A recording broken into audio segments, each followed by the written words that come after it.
Now here we are at the Montgomery Food Bank. It's located at 111 South 2nd Street in Conroe, Texas.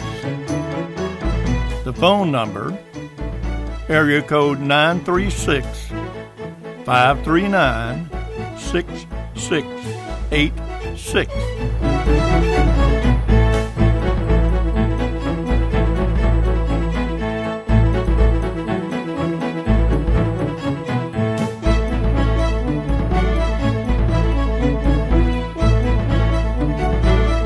You can email to mtaylor@montgomerycountyfoodbank.com. Now here we are again at the Montgomery County Food Bank, and we're meeting up with Margie and Misty, and they're going to give us the lowdown and the hoedown on the way this thing operates. Now if you just come on inside with us, Marjorie's going to explain to us how this food is processed, where it comes from, how it gets out, and what they have to do to get it out. Now, it's not a simple thing because the food comes from different places. It's shipped in from all over the place, and they have to separate it. Now, Margie's going to show us how they do that. And the simple thing is, it comes in on this pallet. They take it, separate it, and make sure it's going to the individual orders of the people who've ordered this food. Now, if you'll look at those empty shelves above, folks, that's supposed to be canned food, not soda waters. This year it's been a little bit slow. If you can help out, buy a case of something and bring it on down. You can see right up here, these shelves have USDA product. They are a product that's all the same product on a pallet. And we know that it's good, we know that it's safe, and this is based on our range and it's safe product. Our poverty level is 11.2% in Montgomery County, and that's where that's how we determine what portion of the USDA food that we are entitled. Here you see some more pallets, and what we're talking about here is pallets coming in and pallets going out, and they move them around with a little pump jack. And if you look at the cans on that top shelf again with me, you'll see that is supposed to be food. That is not supposed to be soda waters, and the empty spots in these bins are from little less participation in their program this year. Maybe you could help us out.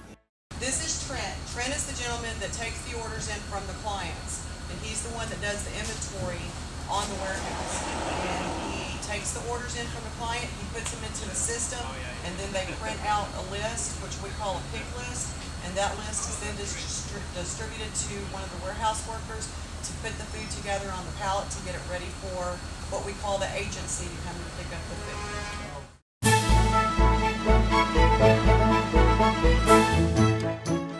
Here's what we do. This is kind of the nucleus of everything we do. This is our sorting rate. This is where a lot of volunteers come in and sort the food individually.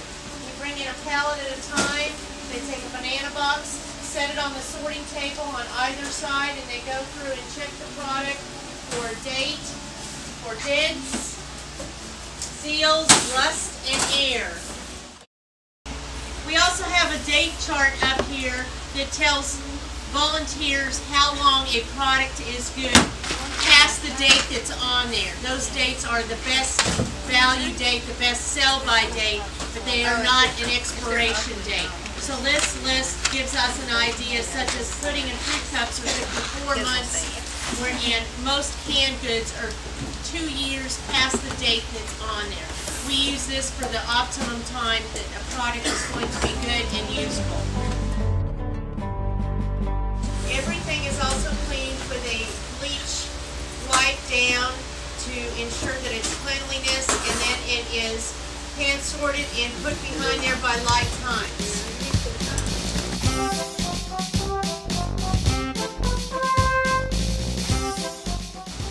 You can see the tables are also labeled for sorting. This one is PB&J, so that all the product in here will be peanut butter and jelly. And that makes it easier for volunteers to come in and sort the product, and box it, label it, and get it ready for the pantries. This is the area where volunteers come in and pack bags that will then go into children's backpacks. We are filling 650 backpacks every week. with enough food so that the kids can eat 7 meals. They eat Friday night and 3 on Saturday and Sunday.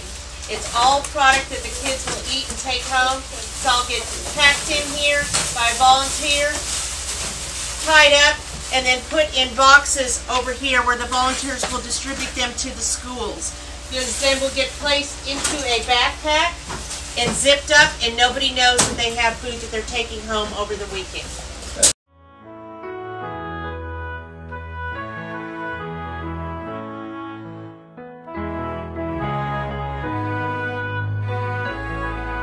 Okay, here we got some Vienna sausage to go in the children's backpack. Let me tell you something. I've drove probably 1,000,000 miles or so with these sitting on the dash, and this was my breakfast, supper, and dinner. I think it's a great thing that they're doing for these children.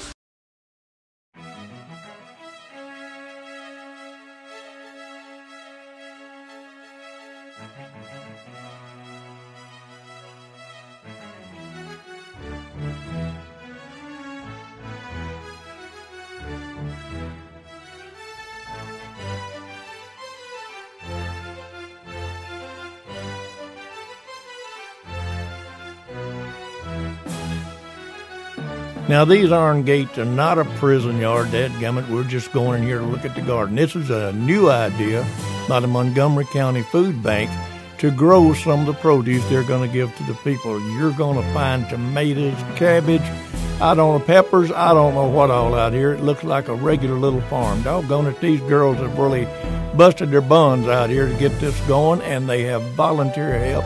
All these frames was built. Well, it wasn't built. Lumber was donated by Home Depot.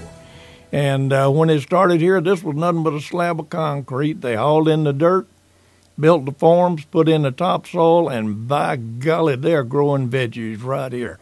How about that, fellas? That's pretty good, ain't it? 2 hard-working girls. Oh, M&M, give 'em credit. Now, folks, being an old country boy, I know a little bit about growing vegetables. I have shelled my fair share of peas and butter beans. What Misty and Maggie are doing here is showing us the small individual produce spots. If you'll just take a look around here, boy, you'll see a big garden. I mean, it's pretty good size and can feed a lot of people. If you just get down to it, this is work, folks, and it's done by the volunteers. The volunteers are the people that work here and take care of the garden. This is our cooler, and what you can see over here is we pick up the meats from the grocery stores. They have a date on them.